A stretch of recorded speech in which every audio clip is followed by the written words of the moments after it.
Hello everyone, and welcome to a brand new theory and speculation video. Today, I want to talk about a potential interlude in the Genshin story between Snezhnaya and Khaenri'ah. I think that we won't be going to Khaenri'ah right after Snezhnaya, and that we will have some important stories in between the two nations. Now, this video does contain spoilers for the quests listed on screen now, so if you haven't done those, you have been warned. With all that said though, let's get right into the video.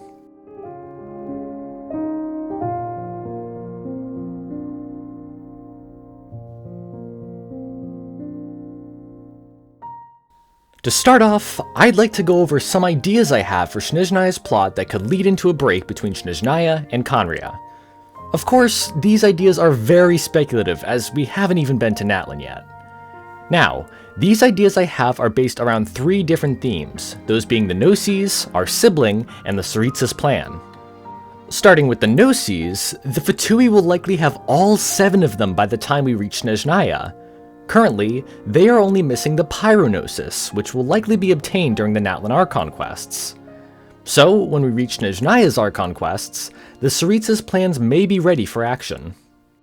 In a previous video though, I theorized the Traveler's sibling may also want to obtain the 7 Gnosis to reclaim their will, so they could make an appearance in Snezhnaya as well.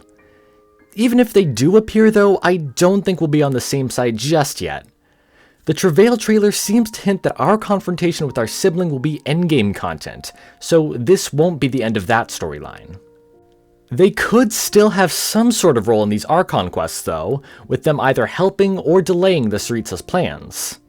Speaking of the Tsaritsa, I think these Archon quests may involve us having to reason with her. While she may have all 7 Gnosis, it might not be enough to oppose Celestia. By the end of these quests, we may make her realize that she can't do her plan alone, and will need more powerful allies. That brings us to the main point of this video, the Teyvat chapter Interlude. This interlude will include a series of updates between Snezhnaya and Khaenri'ah that involve us returning to previous nations to get assistance for the coming fight.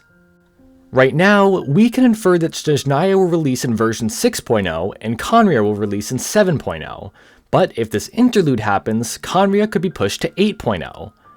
The 7.x updates would then focus on these interlude stories, allowing expansions for previous nation in terms of both stories and exploration. Now then, I want to go over some overall themes that these interlude quests could follow, including the Harbingers, the Archons, and the Sovereigns. Starting with the Harbingers, they could each be assigned a few different missions by the Tsaritsa in order to accomplish specific tasks around Teyvat to prepare for the fight against Celestia. Each update, we could be introduced to a new Harbinger quest as opposed to an Archon quest that would have us assisting a Harbinger or Harbingers in their tasks. While it may be unlikely, we could even become a Harbinger ourselves. After all, it could be possible that the empty 10th seat of the Fatui is saved for the Traveler. We may have to take this seat to convince the Tsaritsa that we want to help, allowing her to trust us.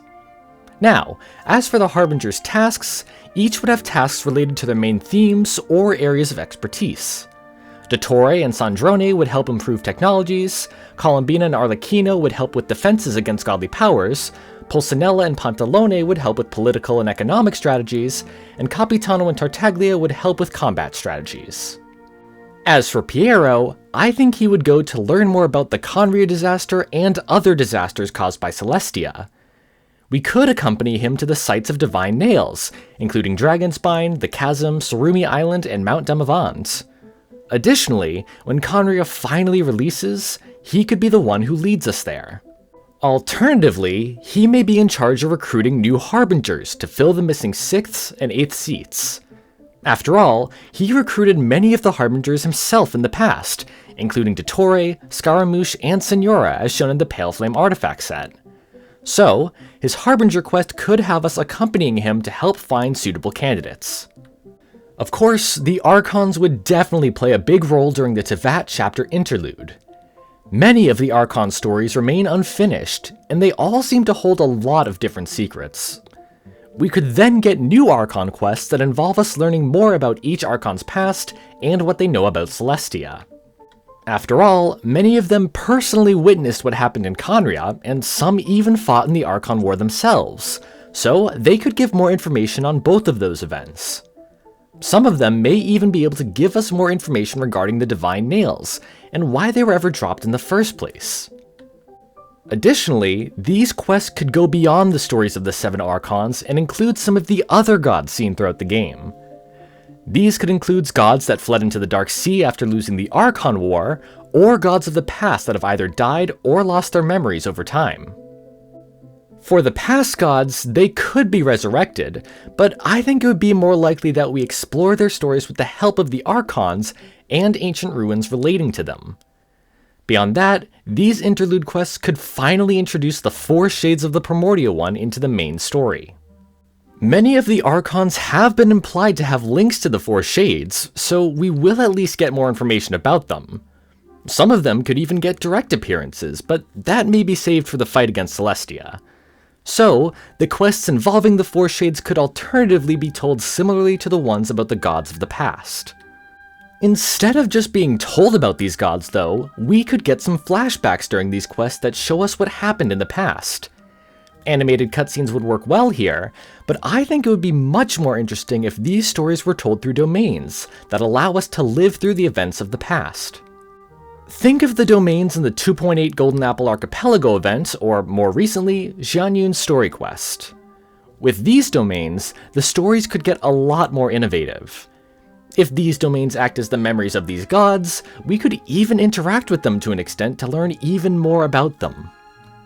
Moving on though, one of the most important aspects of these potential interlude quests would have to be the 7 Dragon Sovereigns. Before the Primordial One came to Teyvat, the land was ruled by these 7 sovereigns. However, the Primordial One defeated them and stole their power, leaving them quite angry at Celestia. In the present, only one of the sovereigns currently has their full authority. Of course, that is none other than Neuvillette. During the Fontaine Archon quests, the Hydro Archon Focalors sacrificed herself in order to destroy her divine throne and give the power of the Hydro Archon back to the Hydro Sovereign. In these Sovereign quests, we would have to find each of the elemental sovereigns and find a way to restore their powers. I don't think a sacrifice will be necessary each time, as Focalors giving up her power matched her ideal of justice. If the other Archons follow suit, their way of returning their power to the sovereigns would also match their individual ideals. As far as we know, Celestia doesn't seem to notice when a divine throne is destroyed. However, only one throne has currently been destroyed, so we don't know if destroying more will awaken the heavenly principles or not. Perhaps another part of these sovereign quests will be finding new ways to trick Celestia.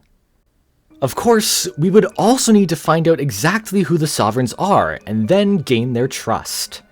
Currently, we only know of 2 confirmed sovereigns, those being Apep and Neuvillette. Both Dvalin and Azhdaha are also theorized to be sovereigns, but there has been no confirmation yet. Perhaps Neuvillette himself will accompany us during these sovereign quests, using his knowledge of the 7 sovereigns to find their current incarnations.